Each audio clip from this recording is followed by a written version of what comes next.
kenalin nama aku Bella, aku dari PR 4701 Angkatan 23. Hari ini aku bakal ceritain ke kalian experience aku sebelum jadi maba. Jadi, bagaimana tahap awal kamu memulai karir sampai akhirnya bisa mendapatkan gelar sebagai Putri Remaja NTB pada tahun 2022? Oke, jadi awalnya itu aku memang suka banget tuh modeling dari SD. Lalu aku sempat quit modeling waktu SMP dan aku tertarik buat ikut Gadis Sampul. Nah, waktu SMP itu aku sempat ketolak tuh Gadis Sampul. Dan akhirnya aku nyoba lagi waktu SMA kelas 1. Dan alhamdulillah aku bisa jadi bagian dari Gadis Sampul pada tahun 2020. Nah, waktu itu juga aku tuh sebenarnya dari dulu udah sering banget didorong buat ikut putri-putrian tuh dari kecil. Nah, karena itu juga aku jadi kayak termotivasi buat ikut putri remaja pada saat kelas 2 SMA. Dan pada saat itu juga ada anak didik dari coach aku yang ikutan. Tapi dia ikutnya tuh bagian yang putri anak Indonesia. Nah, karena dia ikutan, aku sempat research juga tuh putri remaja ini kira-kira ngapain sih.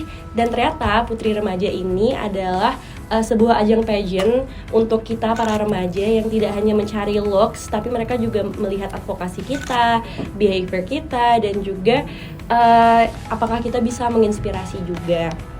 Nah, karena aku dari kecil juga pengen banget tuh bisa punya platform yang berguna untuk orang-orang sekitar, jadi aku memilih Putri Remaja ini sebagai ajang aku. Dan sebetulnya dari awal juga aku persiapan bener-bener dari nol banget, karena aku sempat quit modeling, jadi aku belajar lagi modeling pageant, terus aku belajar juga public speaking dari nol. Aku belajar apa aja sih yang diperluin gitu persiapan buat pageant, mulai dari public speaking, catwalk, dan talent show juga.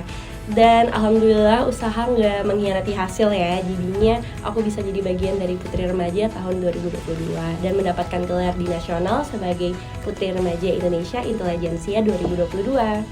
Lalu, apa yang menjadi sumber inspirasi dan motivasi kamu dalam menjalani peran sebagai Putri Remaja Indonesia? Oke, jadi untuk motivasi tentu saja itu my mom and dad. My mom tuh used to be an activist dan aku ngeliat gimana perjuangan dia buat ngecapai apa yang dia inginkan.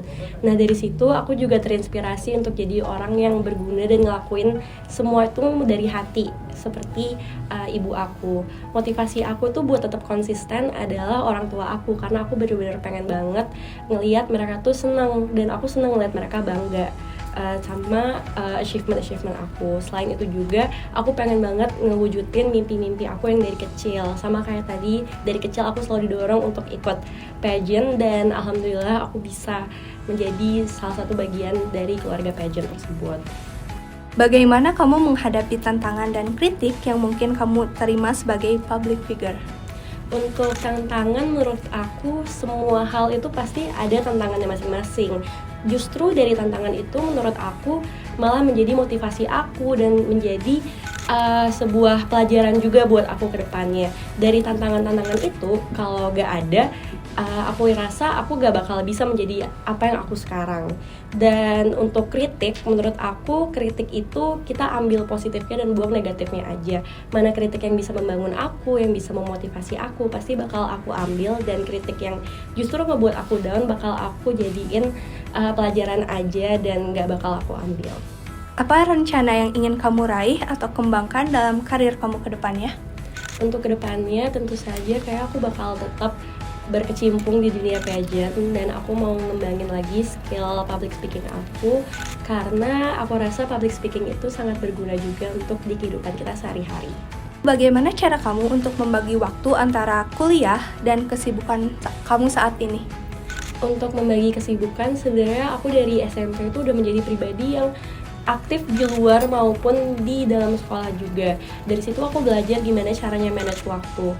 Untuk di kuliah sekarang, aku itu biasanya misalnya pagi sampai siang itu kuliah dan aku tahu sorenya aku mau pergi. Aku biasanya nyelesain tuh mana yang menjadi prioritas aku dulu pada pagi dan siang itu. Dan aku juga pribadi bukan orang yang suka nunda-nunda tugas.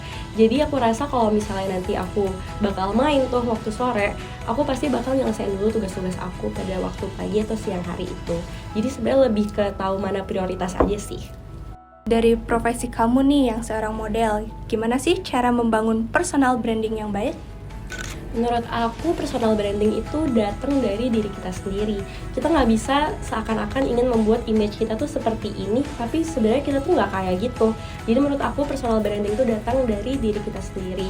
As long as we're doing it by heart, itu pasti bakal menciptakan personal branding yang sesuai dengan diri kita, dan tentu saja orang lain juga akan setuju dengan personal branding kita tersebut.